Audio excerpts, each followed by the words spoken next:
Él comenzó a preparar a los seres humanos para ello y, en consecuencia, en aquel lejano pasado, el nacimiento de Isaac fue ya un verdadero milagro. Dios también tuvo que ocuparse de Abraham y Sara. Ellos tuvieron que reconocer que nada podían hacer al respecto, porque les resultaría imposible tener un hijo. Abraham tenía 100 años de edad y Sara, 90. El hacer posible el nacimiento de Isaac estaba más allá de sus posibilidades. Dice, además, el versículo 8. Y el niño creció y fue destetado, y Abraham hizo un gran banquete el día que Isaac fue destetado. El pequeño se alimentó al principio con la leche materna. Pero llegó el día en que debió alimentarse de otra manera. Incluso este detalle tiene una lección para nosotros. En su primera carta, en el capítulo 2 en 2, el apóstol Pedro nos dijo: Desead como niños recién nacidos, la leche pura de la palabra, para que por ella crezcáis para salvación. Seguramente habremos visto que cuando una madre está preparando el biberón, el niño que se encuentra en la cuna se expresa con todo su cuerpo.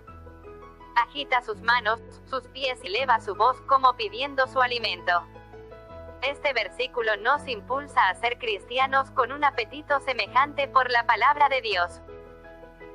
Y con el transcurso del tiempo llega el día en que, a causa del crecimiento experimentado como creyentes, no nos conformamos con ciertos pasajes bíblicos favoritos, sino que intentamos leer más extensa y profundamente, para alimentarnos con la totalidad de la Biblia.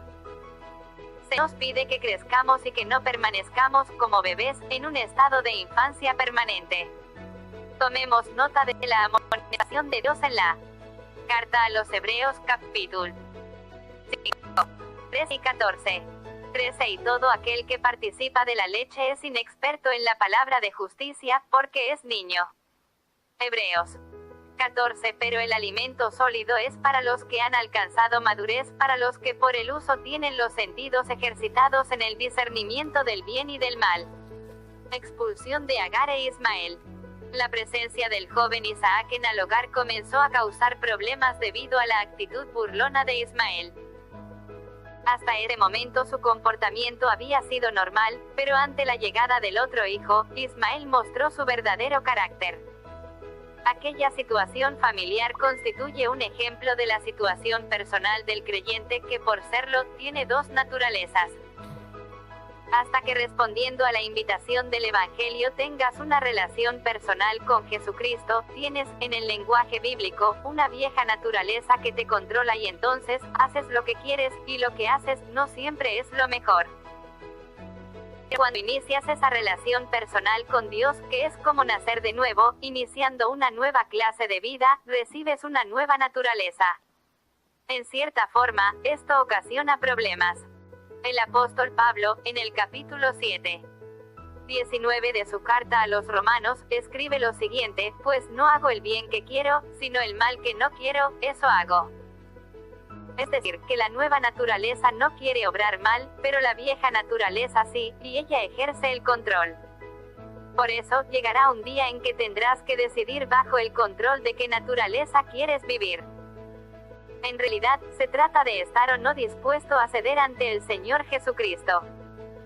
Se trata de permitir que el Espíritu Santo de Dios actúe en tu vida, o si no tienes que pasarte la vida controlado por tu vieja naturaleza. También dice el apóstol Pablo, en su carta a los Gálatas, capítulo 5, 19 y 20. Andad en el Espíritu y no satisfagáis el deseo de la carne. 5. 16. Para un hijo de Dios, no existe una tercera alternativa. Comparando esta problemática con la situación familiar en la casa de Abraham, y utilizándola alegóricamente para ilustrar nuestra situación, el hijo de la esclava, que equivale a la vieja naturaleza, debía ser apartado de esa situación. Eso fue precisamente lo que sucedió cuando el hijo de Agar fue expulsado. Continuemos leyendo el versículo 11. Este dicho pareció grave en gran manera a Abraham a causa de su hijo. Después de todo, físicamente hablando, Ismael era tan hijo de Abraham como Isaac. Este acababa de nacer y como niño pequeño que era, no sabía mucho de sí mismo. Pero Ismael, ya un adolescente, llevaba muchos años en el hogar y, como es lógico, Abraham se sentía apegado a él y le resultaba muy doloroso echarlo de casa. Y desde el punto de vista divino, como hemos indicado anteriormente, Dios, desde un principio, no había aprobado la conducta precipitada de Abraham y Sara al adelantarse a los planes divinos, y consideró un pecado que ellos hubieran tratado de solucionar la carencia de un hijo a su manera, recurriendo a la esclava Agar, en vez de esperar con confianza que Dios, que les había prometido un hijo, cumpliera su palabra. Sara no pudo soportar la tensa situación de tener a aquel hijo mayor burlándose constantemente. En consecuencia, Abraham no tuvo más remedio que pasar por la dolorosa experiencia de expulsar a Ismael.